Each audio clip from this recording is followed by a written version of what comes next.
Shishimara's divine grace, founder of ISKCON, Abhay Charanaravinda Bhaktivedanta Swami Srila Prabhupada. Granted Shrimadbhagavatham.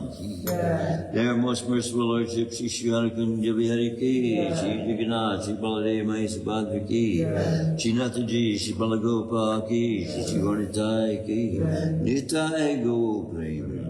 All glories to the assembled devotees. All glories to the assembled devotees. All glories to the assembled devotees. All glories to the lotus feet of Shri Guru and Shri Gauranga. Today being the Ekadasi, we will read from the Ekadasi book. Do you know what Ekadasi it is? Amara? Apara. Apara. Okay.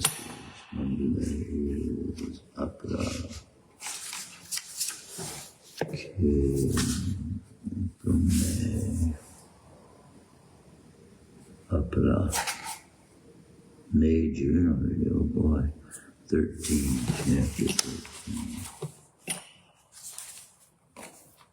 Fine. Oh boy. 13. And next Ekadasi is Nirjala Ekadasi, which means you can get the benefit of all the Ekadasis by simply observing that in completeness. Om Namo Bhagavate Vasudevaya. Om Namo Bhagavate Vasudevaya. Om Namo Bhagavate Vasudevaya. Om Namo Bhagavate Vasudevaya. Om Namo Bhagavate Vasudevaya. Om Namo Bhagavate Vasudevaya. Narayanam Namaskritya Narayanam Namaskritya Naram Chaiva Narottamam Naram Chaiva Narottamam Devam Saraswatim Vyasam Devim Saraswatim Vyasam Tato Jayamudiraya Tato Jayamudiraye Nastaprayashu Bhadreshu Nastaprayashu Bhadreshu Nityam Bhagavata Sevaya Bhagavata Sevaya Bhagavati Uttama Shloke Bhagavati Uttama Shloke Bhaktir Bhagavati Naistaki. So we're reading from the Ekadashi book, The Day of Lord Hari, from chapter 13, entitled Apara Ekadashi. There is a picture on this chapter, and it makes the statement: whoever fails to observe Apara Ekadashi must be reborn in the material world, like one bubble among millions in the sea. Apara Ekadashi. Yudhisthira Maharaj said, O Janardana, what is the name of the Ekadashi that occurs during the dark fortnight of the month of Jesta, May, June? I wish to hear the glories of this sacred day. Please narrate everything to me. Lord Sri Krishna said, O King, your inquiry is wonderful because the answer will benefit the whole human society. This Ekadashi is so sublime and meritorious that even the greatest sins can be erased by its potency. O great King, the name of this unlimitedly meritorious Ekadashi is Apara Ekadashi. Whoever fasts on this holy day becomes famous all over the universe. Even such sins as killing a Brahmin, a cow, or an embryo, blasphemy, or having sex with another man's wife are completely eradicated by observing Apara Ekadashi. O King, people who bear false witness are most sinful. A person who falsely or sarcastically glorifies another, one who cheats while weighing something on a scale, one who fails to execute the duties of his varna or ashram, an unqualified man's posing as a Brahmin, for example, or a person's reciting the Vedas wrongly, one who invents his own scriptures, one who cheats others, one who is a charlatan astrologer, a cheating accountant, or a false Ayurvedic doctor. All these are surely as bad as a person who bears false witness. And they are all destined for hell. But simply by observing Apara Ekadashi, all such sinners become completely free of their sinful reactions.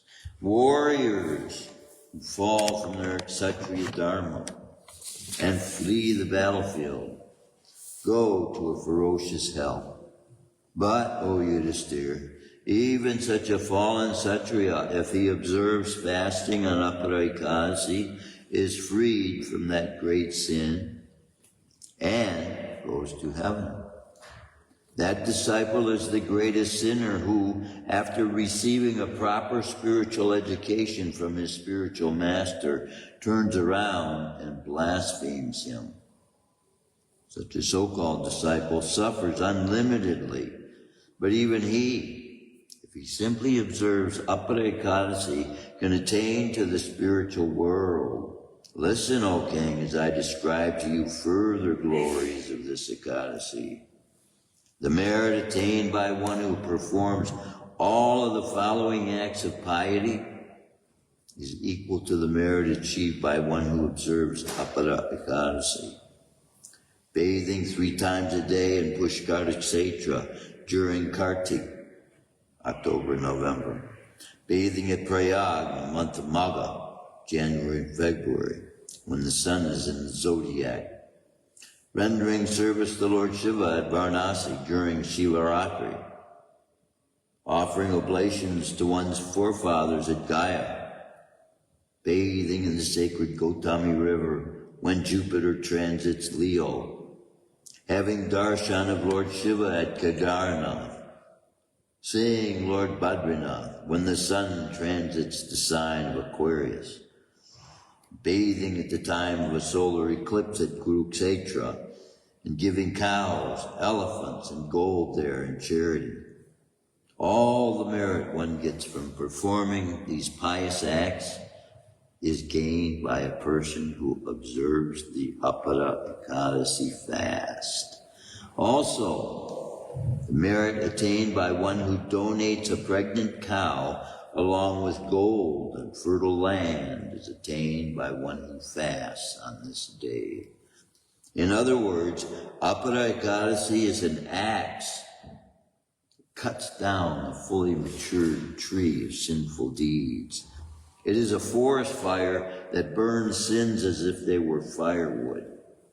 It is the sun blazing before one's dark misdeeds, and it is a lion stalking the meek deer of impiety. Therefore, O Yudhisthira, whoever truly fears his past and present sins must observe Apara Ekadasi very strictly. One who does not observe this fast must be born again in the material world, like one bubble among millions in a huge body of water, or like a small ant among all other species. Therefore, one must faithfully observe the sacred Apara Ekadasi and worship the Supreme Personality of Godhead, Sri Trivikram. One who does so is freed of all his sins and promoted to the abode of Lord Vishnu. O Bharat, for the benefit of all humanity, I have thus described to you the importance of holy Apara Ekadasi. Anyone who hears or reads this description is certainly freed from all kinds of sins, O King. Thus ends the narration of the glories of Jyeshta Krishna Ekadasi or Apara Ekadasi from the Brahmanda Purana. Now there are a couple of notes being made here in reference to Pushkara Kshetra in Western India is the only place on earth where a bona fide temple of Lord Brahma is to be found. And the second note is that the Vedas declare Nara Buddha Sama. The human form of life is like a bubble in water. In water, many bubbles form and then suddenly burst a few seconds later. Thus, if a person does not utilize his rare human body to serve the Supreme Personality of Godhead, Sri Krishna, his life has no more value or permanence than a bubble in water. Therefore, as the Lord herein recommends, we should serve him by fasting on Hari Varsar or Ekadasi. In this regard, Srila Prabhupada writes in the Shrimadbhagavatham, Canto 2, Chapter 1, Verse 4, in a purport, quote, the great ocean, Jai Jai Baladev,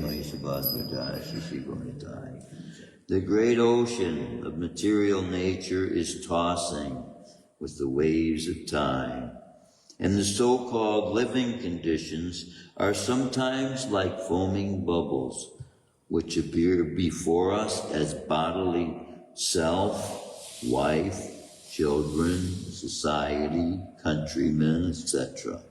Due to a lack of knowledge of self, we become victimized by the force of ignorance, and thus spoil the valuable energy of human life in a vain search after permanent living conditions, which are impossible in this material world. So that is the value of Apara Ekadasi in keeping today. And by hearing it, we gain full benefit of keeping this Ekadasi today. Now we are going to read from Shrimadbhagavatham, Canto 1, Chapter 13. And we're on verse 37.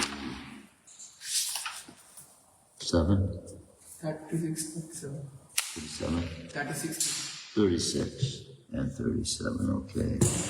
Oh, 35 and 36. 35 and 36, okay. And we did chant the invocation. Mangalaya Cha Lokanam Mangalaya Cha Lokanam Semaya Cha Babaya Cha Semaya Cha Babaya Cha Aste Yadu Kulambodha Aste Yadu Kulambodha Adyo Nanta Shaka Uman Adyo Nanta Shaka Uman Yad Bahu Danda Guptayam Yad Bahu Danda Guptayam Swa Puryam Yadavo Orchita Swa Puryam Yadavo Orchita Kridanti Tamamandandam Kridanti Paramanandam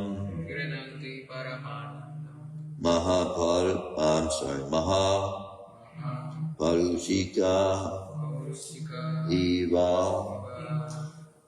Mahaparushika Eva Mangalaya Chalokanam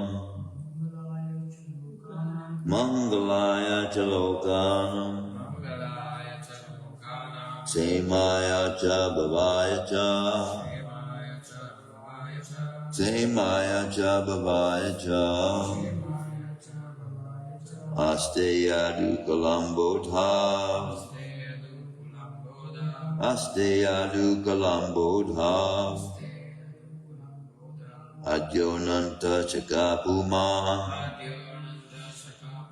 Adyonanta Chakapuma Yagbahu Danda Guptayam Yadbahu Danda Guptayam Swapuryam Yandavor Chita Swapuryam Yandavor Chita Kridanti Paramanandam Kridanti Paramanandam Mahapurushika Iva Mahapurushika Iva Mangalaya Chalokanam Mangalaya Chalokanam Semaya Cha Bhavaya Cha Aste Yadu Kalambodha Adyonanta Shikapuman Yad Bandhu Danda Guptayam Swapuryam Yadavorchita Kridanti Paramanandam Mahapurushikaiva Mangalaya Chalokanam Semaya Cha Bhavaya Cha Asteyalukulam Bodha Adyolanta Sikapuma Yad Bahudanda Guptayam Swapuryam Yadavorchita Kridanti Paramanandam Mahapurushika Iva Mangalaya Cha Lokanam Semaya Cha Bhavaya Cha Asteyadukalam Bodha Adyonanta Sikapuman Yadbahu Danda Guptayam Swapuryam Yadavorchita Kridanti Paramam Nandam Mahapurushika Eva Mangalaya for all good Cha also Lokana of all the planets Semaya for protection Cha and Bhavaya for elevation Cha also Aste is there Yadukula Ambudha in the ocean of the Yadu dynasty Adya the original Ananta Shakta in the company of Ananta Balaram Human the supreme enjoyer Yat whose Bahudanda Guptayam being protected by his arms Swapuryam in his own city Yadava members of the Yadu finally Archita as they deserve Kridanti are relishing Parama Anandam transcendental pleasure Mahapurushika the residents of the spiritual sky Eva like Mangalaya cha lokanam semaya cha bhavaya cha asteyadukkalambodhav adyonanta sikapumam yadbahu danda guptayam swapuryam yadavorchita kridanti paramanandam mahapurushika eva. Translation and purport by His Divine Grace Abhay Charanaravinda Bhaktivedanta Swami Srila Prabhupada. The original personality of Godhead, the enjoyer, and Balaram, the primeval Lord Ananta, are staying in the ocean of the Yadu dynasty for the welfare, protection, and general progress of the entire universe. And the members of the Yadu dynasty, being protected by the arms of the Lord, are enjoying life like the residents of the spiritual sky. Please repeat. The original personality of Godhead, the enjoyer, and Balaram, the primeval Lord Ananta, are staying in the ocean of the Yadu dynasty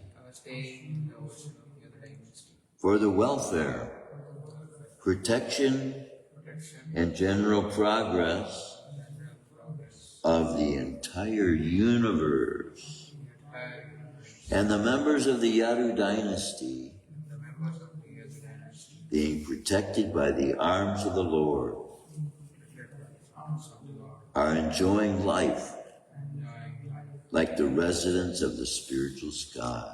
Residents of the spiritual sky. The original personality of Godhead, the enjoyer, and Balaram, the primeval Lord Ananta, are staying in the ocean of the Yadu dynasty for the welfare, protection, and general progress of the entire universe.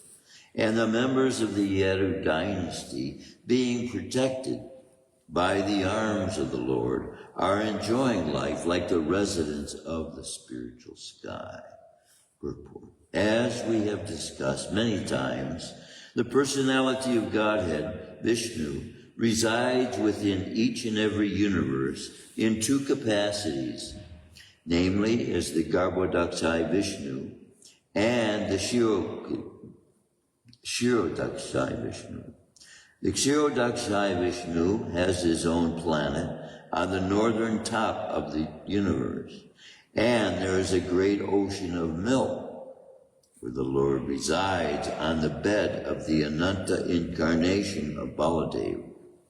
Thus Maharaj Yudhisthira has compared the Yadu dynasty to the ocean of milk, Sri Balaram to the Ananta where Lord Krishna resides.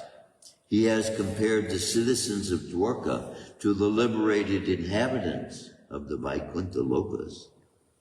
Beyond the material sky, further than we can see with our eyes, and beyond the sevenfold coverings of the universe, there is the causal ocean, in which all the universes are floating like footballs. And beyond the causal ocean, there's an unlimited span of spiritual sky, generally known as the effulgence of Brahman.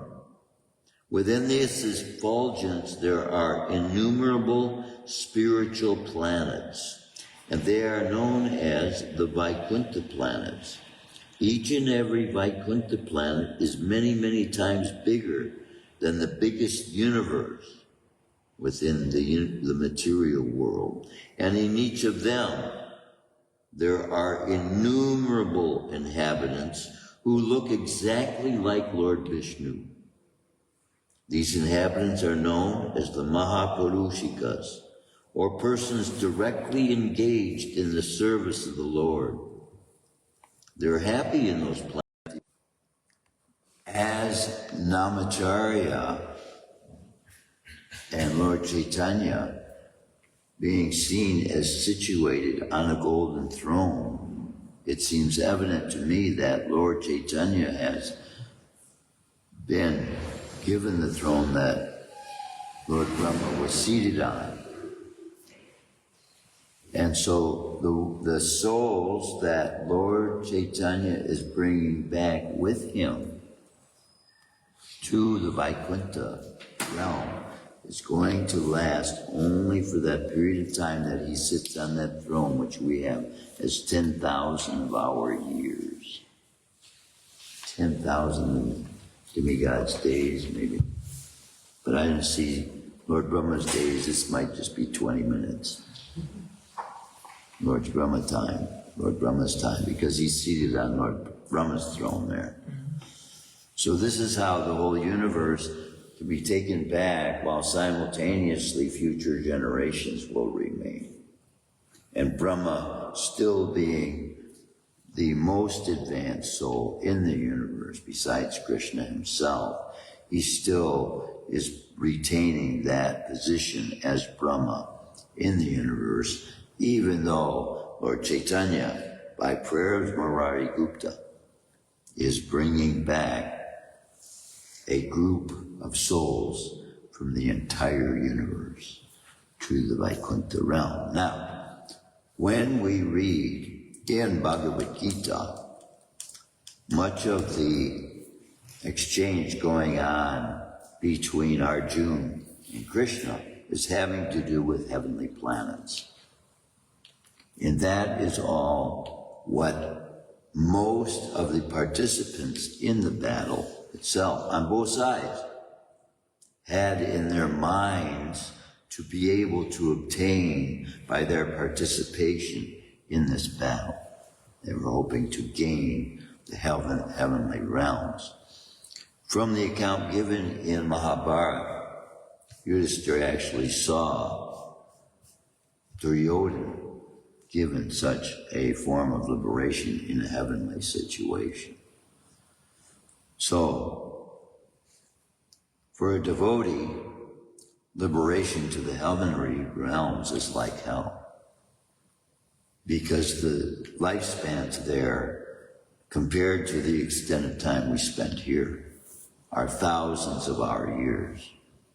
And they are made specifically for the enjoyment of the living entities that are there.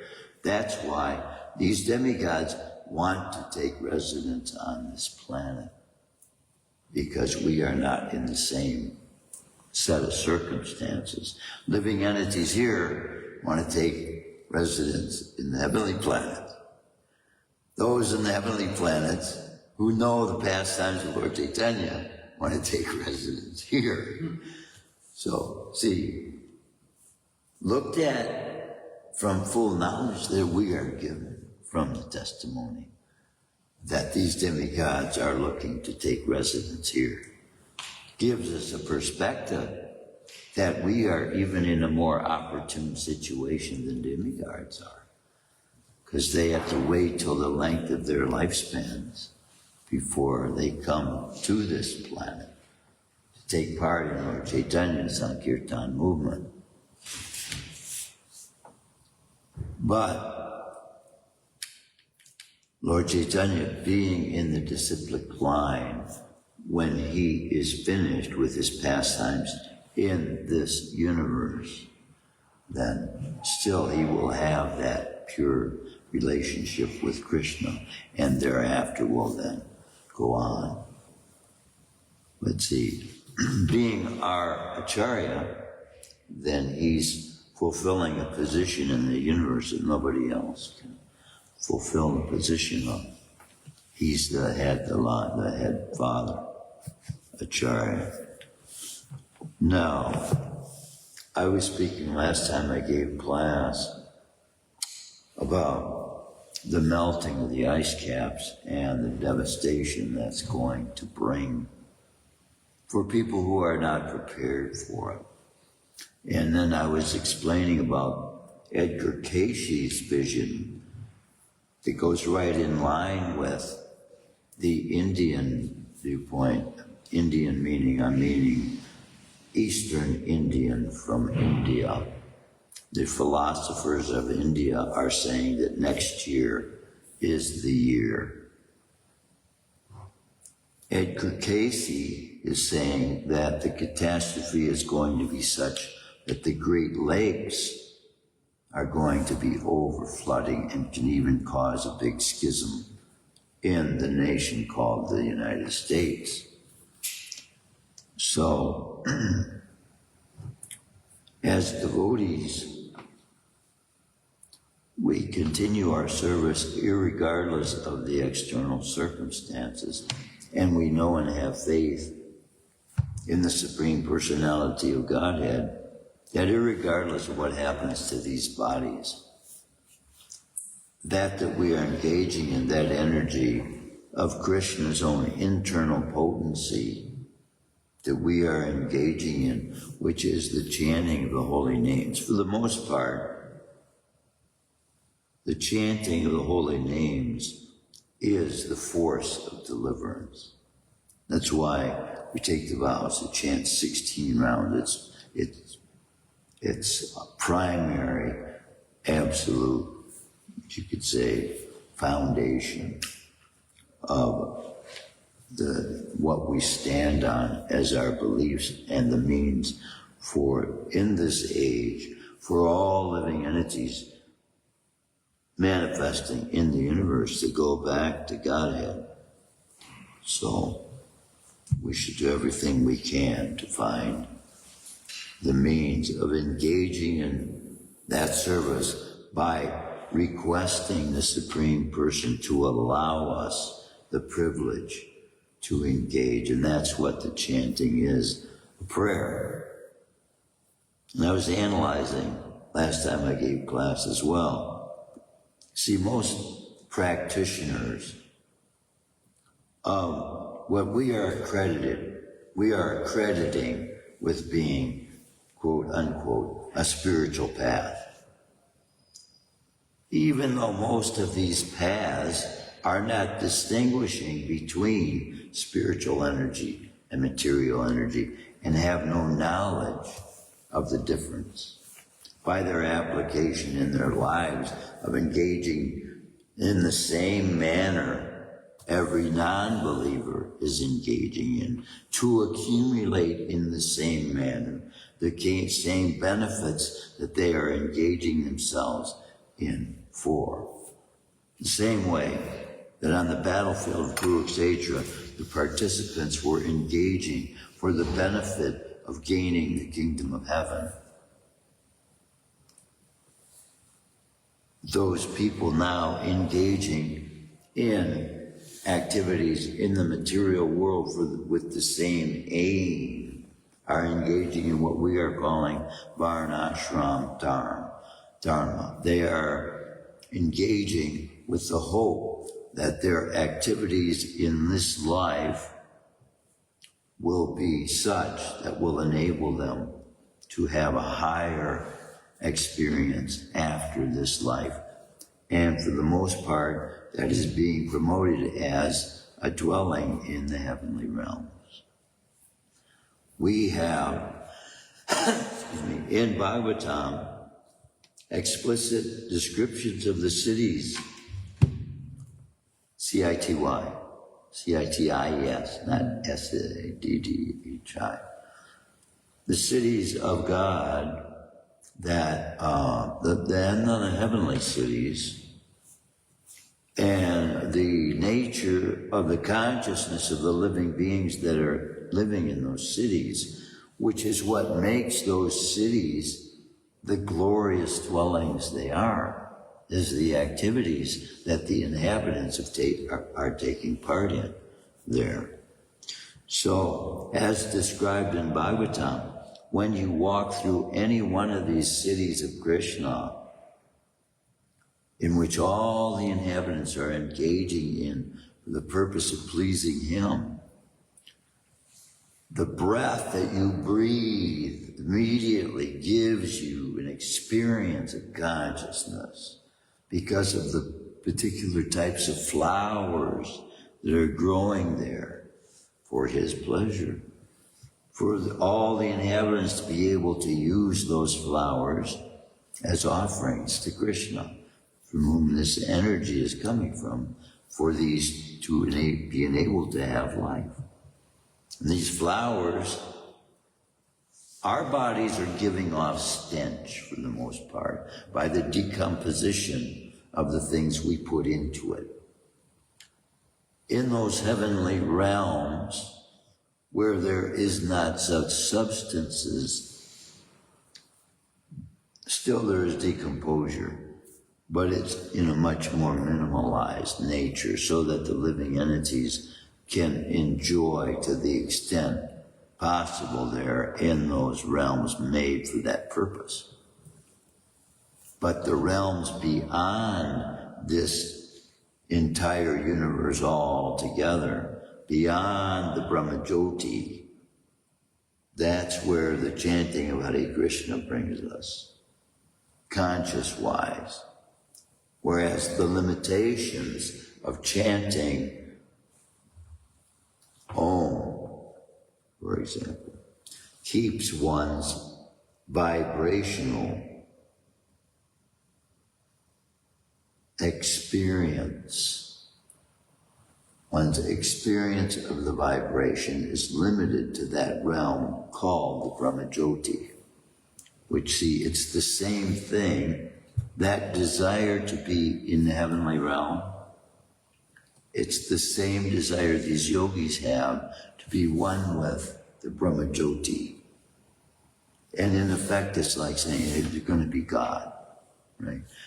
Even this form of Buddhism, they are emptying their mind, so to speak, to enter into that nothingness, so to speak, to become empty. But the purpose for becoming empty with chanting Hare Krishna, we are becoming empty of material desire We're becoming empty of our own desire. And that way we are allowing Krishna, by asking him for us to engage us in his service, then he is filling our minds with that experience we're longing for, where we're looking everywhere else, for everything we think we're going to find happiness with. And when we surrender to Krishna, then we find that happiness was to be found in him. And then it becomes a real experience of love. God is giving me this experience of happiness. It's not something I'm making up myself.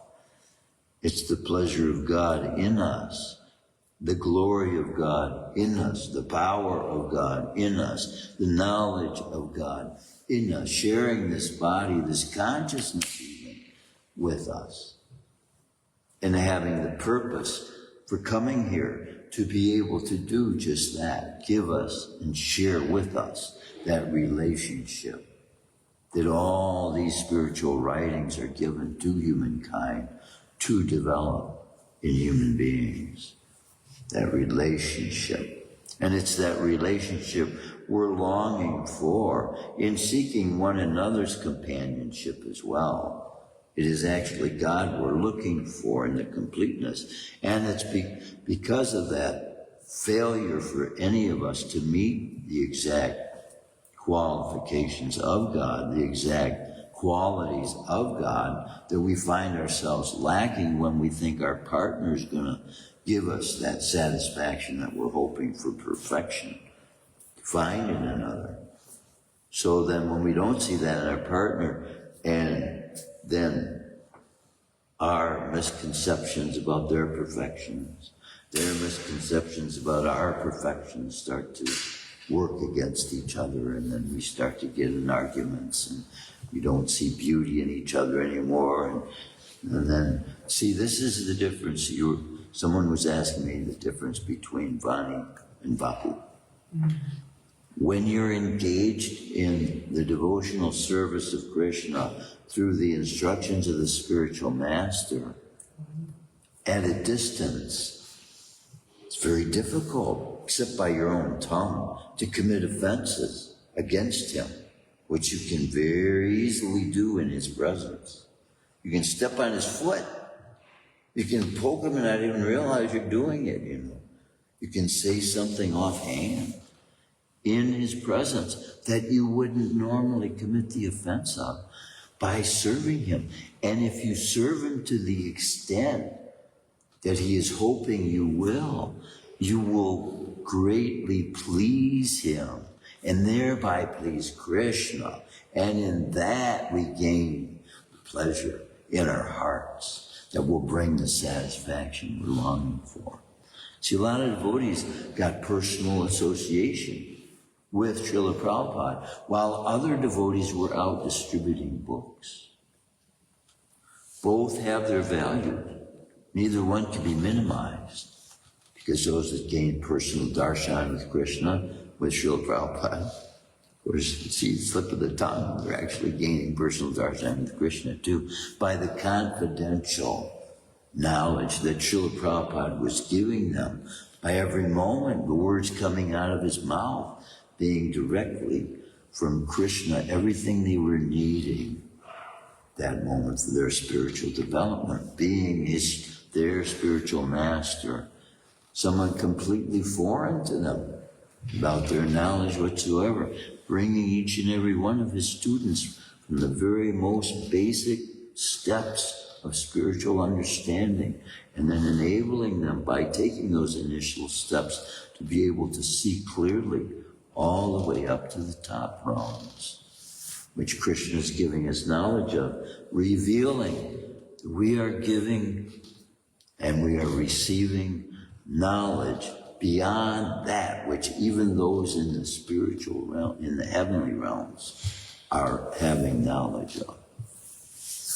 By this, that Lord Chaitanya left us with his own life as an example, and with the empowerment by study of his life. Because by study of his life, then we aim and we make aims ourselves at that which we see as most pleasing to him, which is this Sankirtan, which we should be doing more of. Going out on the streets, singing and dancing up a storm, to let everybody know how happy we are about the fact that God has given us everything he can in his names, which he has said he has. He has empowered these names with all of his spiritual potencies. And so we should be getting the benefit of it. He's telling us that so that we can taste what it's like. He wants us to be happy. This is evidence. Krishna wants us to be happy. Krishna wants us to know the substance that we're made of, to experience that happiness that we are, which is a part of him. We're a part of him. Husbands and wives, they make themselves to be needing each other to be one whole, right? But similarly, the soul should be seeing Krishna in that way. We need Krishna to be complete in ourselves. And then in our everyday thoughts for the day, we'll know Krishna is there with us, giving those superior thoughts that overcome all our anxieties, that overcome all our weaknesses, that overcome all our quote-unquote impossibilities, doubts, fears, worries. All these things, we fill our minds with these things because we're at those moments absent from the knowledge that Krishna is there present at every moment to give us that succor we need, or separation we're feeling from this person, that person who's left our lives, but has gone on. Ultimately, every law in the universe is made for the benefit of the living entities to be guided into the highest realms of consciousness. The laws of punishment and reward. And those that come in contact personally with the absolute truth of God then are evidence of their own lives that God has recognized their desire to be joined with him. So everyone on a spiritual path should realize that that spiritual path God has himself made for people where they are, to eventually bring them to the highest love possible. And we are limited in these forms that we've chosen, that we've already involved ourselves with sinful activity. It automatically limits our ability to experience the fullness if we were perfect human beings. But nevertheless, Krishna has made the arrangement for us to be able, as explained in this Kadasi book.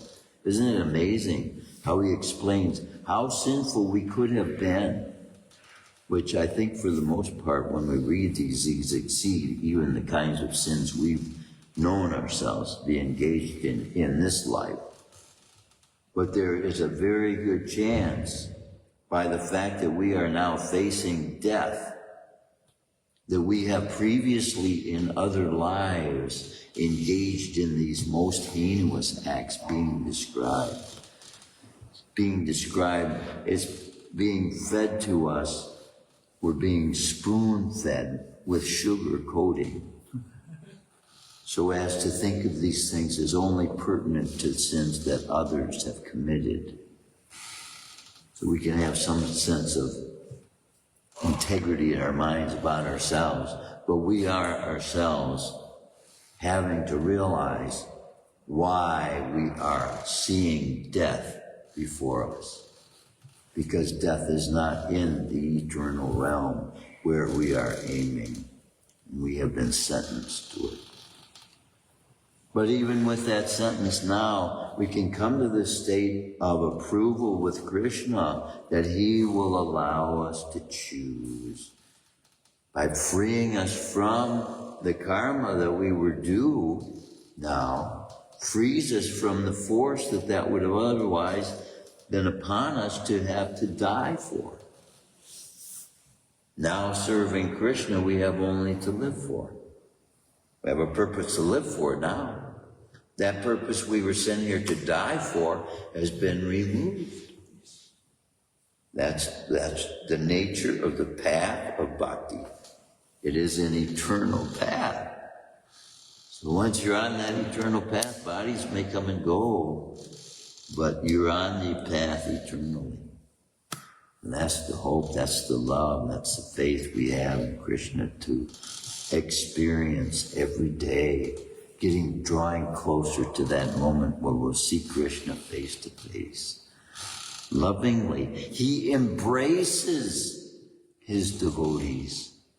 He embraces the one who walks first time in the temple because they're speaking Krishna's name. We're going to embrace, Lord Chaitanya's going to embrace you one day. Wow, that's something to look forward to. Krishna. Any comments, any questions, any realizations anyone like to share? Nice, Prabhu. Nice, Prabhu. John. Krishna's mercy. So, Aparaikarasi ki jai, Srila Prabhupada ki jai, Shrimadbhagavatham ki jai.